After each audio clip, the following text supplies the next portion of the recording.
High students, West Bengal জয়েন্টের যে counselling already start হয়ে গেছে। আমি জানি তোমরা অনেকেই রেজিস্ট্রেশন প্রসেস কমপ্লিট করে যে চয়েস ফিলিং সেটাও করে ফেলেছো।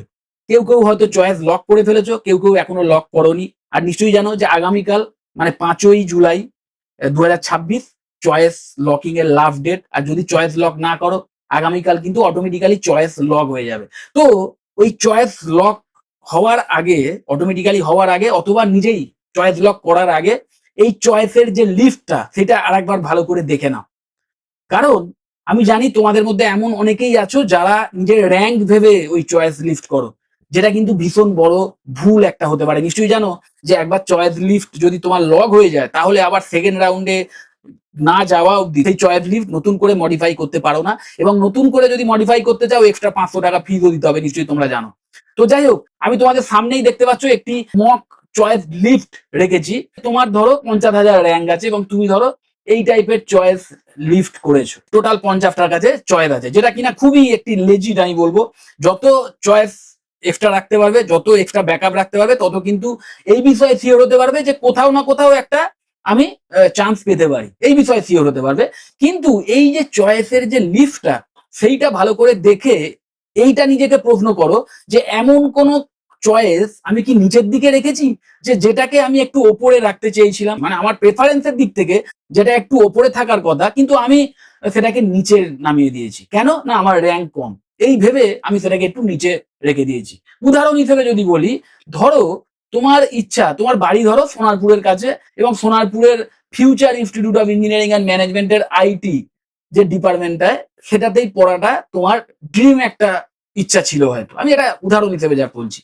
কিন্তু তুমি ভেবেছো যে এই 50,000 র্যাঙ্কে আমি ফিউচারে আইটি পাবো না, যে কারণে আমি ওটাকে একদম নিচের দিকে রেখে দিই। তো দেখতেই পাচ্ছ এখানে future institute of engineering and ম্যানেজমেন্টের যে আইটি সেটা 22 নম্বরে আছে, কিন্তু ওই মনে মনে তোমার এটাই ফার্স্ট প্রেফারেন্স। তাহলে অবশ্যই এটাকে চেঞ্জ করে একদম 1 নম্বরে নিয়ে এসো। মানে আর একটা উদাহরণ হিসেবে যদি বলি, দেখতেই পাচ্ছ হেরিটেজ ইনস্টিটিউট অফ টেকনোলজি সিএসি, এটাও একটা ভীষণ ডিমান্ডিং ব্রাঞ্চ আমি জানি, এবং অবশ্যই খুব ভালো একটি কলেজ।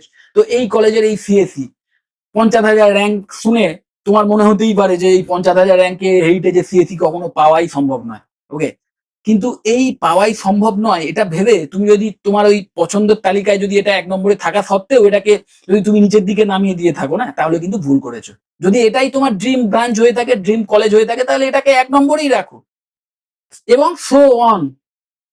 সেকেন্ড যে প্রেফারেন্স সেটাকে সেকেন্ডে, থার্ড যে প্রেফারেন্স সেটাকে থার্ডে, এই করে করে যার র্যাঙ্ক যত পেছনের দিকে তাকে তত বেশি ব্যাকআপ অপশন রাখতে হবে। কেন না, ফর সিকিউরিটি বা ফর অ্যাসিওরেন্স, যে অ্যাটলিস্ট কোনো না কোনো একটা কলেজে আমি পেয়ে যাব। সেই হিসেবে তুমি যত বেশি ব্যাকআপ রাখতে পারবে, যে যত বেশি ব্যাকআপ অপশন রাখতে পারবে, তার তত বেশি চান্স এটাই যে সে এই কাউন্সিলিং এর মাধ্যমে কোথাও না কোথাও একটা পেয়ে যেতে পারে। ভাবেই আমি বলছি না, পেয়ে যেতে পারে।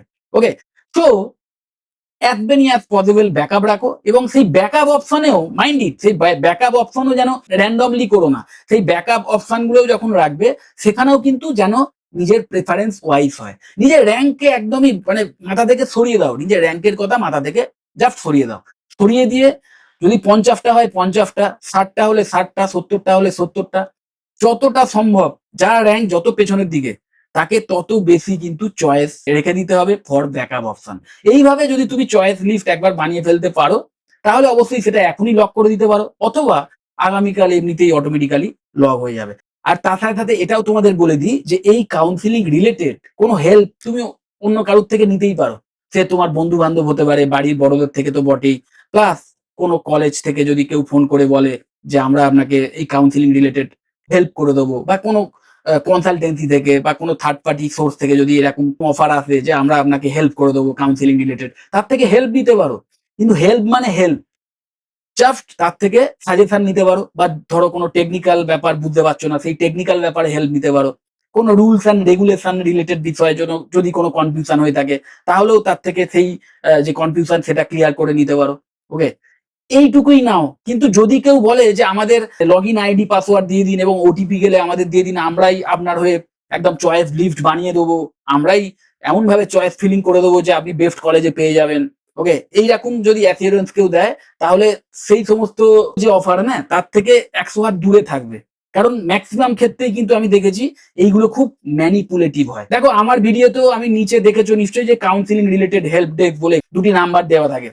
সেই নাম্বারে যদি তোমরা কল করো না, তাহলে আমাদের যারা এক্সপার্ট আছেন তারা জাস্ট তোমাদের এই কাউন্সিলিং রিলেটেড বিভিন্ন ইনফরমেশন দিয়ে দিতে পারেন, বা ওই তোমাদের কিছু সাজেশন দিয়ে দিতে পারেন, কোনো টেকনিক্যাল যদি প্রবলেম আসে সেই প্রবলেমের সলিউশন দিয়ে দিতে পারেন, গাইডলাইন সম্পর্কে আপ টু ডেট তথ্য দিতে পারেন, এইগুলো দেবেন। কিন্তু তারা কখনোই তোমাদের থেকে ওই লগ ইন আইডি পাসওয়ার্ড চেয়ে এমনটা বলবেন না যে আমরাই আপনার হয়ে কাউন্সেলিং করিয়ে দেবো বা এই চয়েস ফিলিং করিয়ে দেবো। এমনটা কিন্তু করো না, কারণ যেটা বলছিলাম যে অনেকেই এই জিনিস করে জাস্ট নিজেদের সুবিধার জন্য। তারা কাউন্সিলিংটা এমন ভাবেই বা চয়েস ফিলিংটাও এমন ভাবে করবে যে তুমি যাতে এমন একটা কলেজে অ্যাডমিশন নিতে পারো যে কলেজে অ্যাডমিশন নিলে তাদের কোনো আর্থিক সুবিধা হয়। বুঝতেই পারছো আমি কি বলতে চাইছি। তো এই ভুলটা করো না। চয়েস ফিলিং বা এই টোটাল রেজিস্ট্রেশন বা কাউন্সিলিং যে প্রসেস ভীষণ easy, step by step guideline একদম এই ওয়েবসাইটেই দেওয়া আছে। প্রথম কথা, কারোর হেল্প নেওয়ার দরকারই নেই। গাইডলাইন ফলো করে যদি স্টেপ বাই স্টেপ এগো তাহলে একদম ভুল হওয়ার কোনো সম্ভাবনাও নেই। আর এছাড়াও যদি হেল্প নেওয়ার দরকার থাকেই ওই মানে ইনফরমেশন রিলেটেড হেল্প নিতে পারো, কিন্তু নিজের হাতে পুরো ব্যাপারটা রাখো। কাউকে এই কাউন্সিলিং করার দায়িত্বটা দিয়ে দিও না, বা তোমার কাউন্সিলিং যাতে অন্য কেউ করে দিচ্ছে এমন জিনিসটা যাতে না হয়। চয়েস ফিলিং কমপ্লিটলি নিজের আয়ত্তে রাখো, নিজের মানে দখলে রাখো। কাউকেই নিজের এই ইউজার আইডি পাসওয়ার্ড এইগুলো শেয়ার করো না, নিজের ওটিপি তো দেবেই না। এইগুলো করলে কিন্তু পরবর্তীকালে এমন হতে পারে যে এমন একটা কলেজে যোগ্যতা থাকা সত্ত্বেও তোমাকে অ্যাডমিশন নিতে হলো যে কলেজে হয়তো তোমার ইন্টারেস্ট ছিল না। তো এমন প্রবলেম কিন্তু হয়। ওকে, তো যাই হোক, যদি এই বিষয়ে আরো কোনো ক্ল্যারিফিকেশনের প্রয়োজন হয় বা কাউন্সিলিং রিলেটেড এই যে প্রসিডিওরটা বললাম এই বিষয়েতেও যদি কোনো ক্ল্যারিফিকেশনের প্রয়োজন হয়, বা কোনো বিটেক এর ব্রাঞ্চ রিলেটেড কোনো কোশ্চেন থাকে বা বিটেক এর কোনো কলেজ রিলেটেড কোনো কোশ্চেন থাকে, তাহলে ডাইরেক্ট আমাকে কল বা হোয়াটসঅ্যাপ করতে পারো। যদি মনে হয় ভিডিওটা হেল্পফুল অবশ্যই লাইক করো, চ্যানেলটা যদি সাবস্ক্রাইব না করে থাকো একটু সাবস্ক্রাইব করো, আর এই ভিডিওটা বন্ধু বান্ধবদের যতটা পারো শেয়ার করে দাও যাতে তারাও এই বিষয়ে সজাগ থাকতে পারে। টাটা।